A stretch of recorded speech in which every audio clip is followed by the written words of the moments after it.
बारामतीच्या शिरपेचात मानाचा तुरा. श्रावणी कुदळे हिची नीट 2026 मध्ये महाराष्ट्रात प्रथम क्रमांकावर झेप.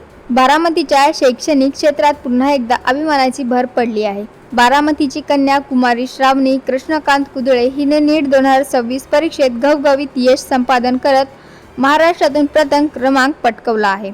नीट 2026 परीक्षेत श्रावणीने 720 पैकी तब्बल 710 गुण मिळवत महाराष्ट्रातील विद्यार्थिनींमध्ये अव्वल स्थान मिळवले आहे. तिच्या या यशामुळे बारामतीसह संपूर्ण महाराष्ट्राची मान अभिमानाने उंचावली असून तिच्या यशाची दखल देशभर घेतली जात आहे. कठोर मेहनत, जिद्द आणि सातत्याच्या जोरावर श्रावणीने हे यश मिळवले आहे. तिच्या या उल्लेखनीय कामगिरीबद्दल युवा राज्य 24 न्यूजकडून श्रावणी कुदळे हिला मनपूर्वक शुभेच्छा आणि पुढील वाटचालीसाठी हार्दिक शुभेच्छा दिल्या जात आहेत.